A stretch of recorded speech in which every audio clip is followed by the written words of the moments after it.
नमस्कार। आज की इस वीडियो में हम जो भी गवर्नमेंट ईमेल यूज़र्स हैं, एनआईसी का ईमेल जो यूज़ कर रहे हैं, उनके लिए जो इम्पोर्टेंट इंस्ट्रक्शंस या ईमेल का यूज़ करते वक्त जो उनके द्वारा सावधानियां बरती जानी चाहिए, उसके लिए जो कुछ इम्पोर्टेंट बातें हैं हम इस वीडियो में आज डिस्कस करेंगे। अभी अगर आपने न्यूज़ में देखा होगा, काफ़ी दिन पहले ऐसा था कि एनआईसी के ईमेल यूज़र्स का डेटा लीक हो गया है, अटैक हुआ है, उसमें यूज़र ने पासवर्ड लीक हो गए, इस तरह के कुछ स्टेटमेंट्स न्यूज़पेपर में, सोशल मीडिया पे चल रहे थे। बाद में गवर्नमेंट ने स्टेटमेंट देकर क्लियर किया कि ऐसा कोई भी अटैक नहीं हुआ है, एनआईसी ईमेल यूजर्स का डेटा सेफ है। पर एक्चुअली उसके बाद कुछ इंस्ट्रक्शन जारी हुए, जो सावधानियां या जो गलतियां ईमेल यूजर्स करते हैं उसके बारे में, तो उसको हम इस वीडियो में कवर करेंगे। उससे पहले हम जो अभी आपको कवच के लिए जो नोटिफिकेशंस या ईमेल आ रहे हैं, उसमें जो एक इम्पॉर्टेंट लाइन लिखी हुई है नोटिस में, जो उन्होंने नोट दिया, उसमें एक पहले नंबर पे जो नोट लिखा हुआ है वो इम्पोर्टेंट है हमारे लिए एज अ ईमेल यूज़र। यहाँ पर कि please note that NIC does not send any mail for getting your login user name password. मतलब जो भी हमें कभी भी एनआईसी कोई ऐसा ईमेल नहीं भेजता है जिसमें यूज़र नेम या पासवर्ड आपका मांगा गया हो, ना ही कोई ऐसी लिंक भेजता है जिसको क्लिक करके कोई आपसे जानकारी, आपके ईमेल रिलेटेड या आपकी पर्सनल ईमेल की जानकारी मांगी जा रही है। यानी अगर ऐसा कोई मेल आ रहा है तो आपको बहुत सावधानी से उसको देखना है, उसमें कोई लिंक वगैरह दी है तो उस पर हमको क्लिक नहीं करना है। जैसे हमारे पास अभी बैंक से काफ़ी इंस्ट्रक्शंस आते हैं कि एसएमएस के थ्रू या कोई कॉल के थ्रू आपको कोई जानकारी आपकी पर्सनली बैंक नहीं मांगता है तो वो हमें नहीं देना है। उसी तरह से ईमेल यूजर्स को भी ये सावधानियां बरतनी है। उसके अलावा आपको जब आप ईमेल में लॉगिन करते हैं तो राइट साइड में अभी बहुत सारे इंस्ट्रक्शंस आ रहे हैं, वो मैंने एक स्क्रीनशॉट में निकाल लिया है, स्क्रीनशॉट निकाल लिए हैं उनके, और उसको हम देखते हैं, डिस्कस करते हैं कि वो क्या, उनका मतलब क्या है। देखिए, पहला तो यही है जो मैंने अभी कहा, do not open emails with links from unknown senders. अगर आपको एनआईसी से या बाहर के किसी यूजर जिसको आप नहीं जानते और उनसे कोई ऐसा मेल आता है जिसमें वो आपकी पर्सनल इंफॉर्मेशन या ईमेल की जानकारी या किसी लिंक पे क्लिक करने के लिए कह रहा है, तो उसको मत कीजिए। बड़े सावधानी से, जब आप इंश्योर हो जाएं कि हाँ ये जो है आपका जो मेल है वो गलत तरीके के या गलत पर्पज से नहीं भेजा गया है, तो ही उसको यूज़ करें। ये एक्चुअली फिशिंग होता है, कॉन्सेप्ट होता है टेक्निकल, उसमें नहीं जाते हैं। सेकंड नंबर पे आपको एक स्क्रीनशॉट दिखता है, वो ये बोल रहा है कि जो सेम हमने बात की है कि किसी भी तरह के ईमेल या लिंक पे हमको, जो अननोन सोर्सेज हैं, उस पे हमको क्लिक नहीं करना है।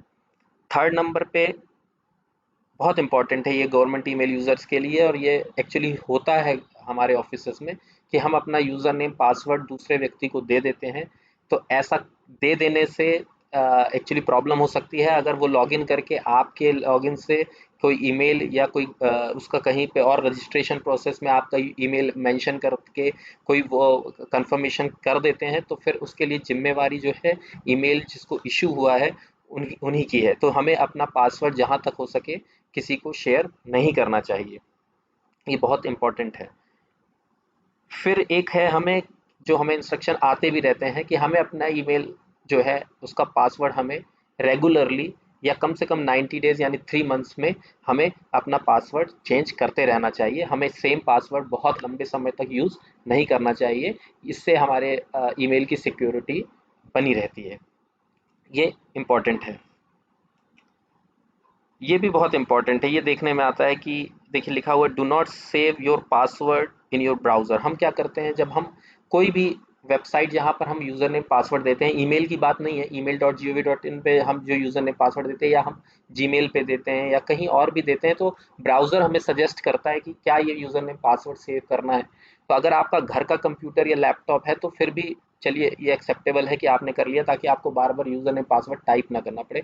मगर ऑफिस का या पब्लिकली कहीं कोई कंप्यूटर सिस्टम रखा हुआ है और आप उसमें यूज़र नेम पासवर्ड अपना ब्राउज़र में सेव कर देंगे, तो कोई भी यूज़र, कोई भी दूसरा व्यक्ति उसको आकर बहुत आसानी से आपका ईमेल एक्सेस कर पाएगा और फिर आपको वो किसी तरह की प्रॉब्लम में भी डाल सकते हैं। इसलिए हमें कभी भी ब्राउज़र पे यूज़र नेम पासवर्ड सेव नहीं करना चाहिए, ये बहुत इंपॉर्टेंट है। जो मैं अभी बात कर रहा था, जैसे इसमें एग्जाम्पल के लिए दिया हुआ है, यात्रा.com, uber.com, मेकमाईट्रिप.com, ये जस्ट एक दिया है कि ऐसी वेबसाइट्स होती हैं जहां पर आपको रजिस्ट्रेशन प्रोसेस करना होता है। ये वेबसाइट ऐसा नहीं है कि यही वेबसाइट, इन जनरल मैसेज है कि इस तरह की जो पब्लिक डोमेन में जो वेबसाइट्स, ऐसी वेबसाइट्स हैं जो आप जनरल अपने डेली यूसेज में रखते हैं, तो वहाँ आपको रजिस्ट्रेशन करना पड़ता है। तो वहाँ पर आप अपना कोई पर्सनल ईमेल जो आपका जीमेल पे हो, याहू पे हो या किसी और डोमेन पे हो, उसको रजिस्टर कीजिए। बहुत सारे यूजर्स क्या करते हैं कि वो अपनी एनआईसी की यानी गवर्नमेंट ईमेल आईडी को ऐसी वेबसाइट्स पर रजिस्टर कर देते हैं। तो अभी जो हाल फिलहाल में बहुत जो चर्चा थी, जो भी शुरुआत में हम बात कर रहे थे कि एनआईसी का ईमेल यूजर ने पासवर्ड हैक हो गया और इस तरह की बात, एक्चुअली वो इस तरह की प्राइवेट वेबसाइट्स जो थी उनको हैक कर लिया गया था, और उसमें जो यूजर्स के यूजर ने पासवर्ड या कोई ऐसे चीजें थी, वो चीजें जो थी वो थर्ड पार्टी को, यानी जो हैक करने की कोशिश कर रहे थे उनको चली गई। तो हमारा सिंपल सा बात यह है कि do not registered with your government email address. आप ऐसी वेबसाइट्स पे अपना गवर्नमेंट ईमेल आईडी का यूज ना करें रजिस्ट्रेशन प्रोसेस के लिए। इसके लिए एक अपनी पर्सनल आईडी बना लें अगर ना हो तो। ये हमने अभी डिस्कस कर लिया है कि एनआईसी कभी किसी तरह से भी कोई भी लिंक नहीं भेजता जिसमें पासवर्ड पूछा गया हो। ऐसी कोई लिंक पे कभी क्लिक ना करें, ये एक फिशिंग मेल हो सकता है। तो ये कॉमन इंस्ट्रक्शंस थे जो हमारे, चूंकि अब ऑलमोस्ट और जितने भी गवर्नमेंट एम्प्लॉयज़ हैं उन सबको गवर्नमेंट ईमेल आईडी इशू हो रही है। उसमें बहुत सारे यूज़र जो हैं वो बहुत कहना चाहिए ये कंप्यूटर चलाने में या ईमेल का यूज़ करने में बहुत ज़्यादा उनको ईज़ नहीं होता, उन्हें तकलीफ़ होती है। उनके लिए एक इंस्ट्रक्शंस बहुत इंपॉर्टेंट है। मुझे आशा है शायद ये इंस्ट्रक्शंस कुछ लोगों को इस ईमेल एक्सेस करने में जो सावधानियां बरतनी है उसमें ये मदद करेगा। मुझे इस आशा के साथ इस वीडियो को मैं यहीं पे समाप्त करता हूँ। बहुत बहुत धन्यवाद।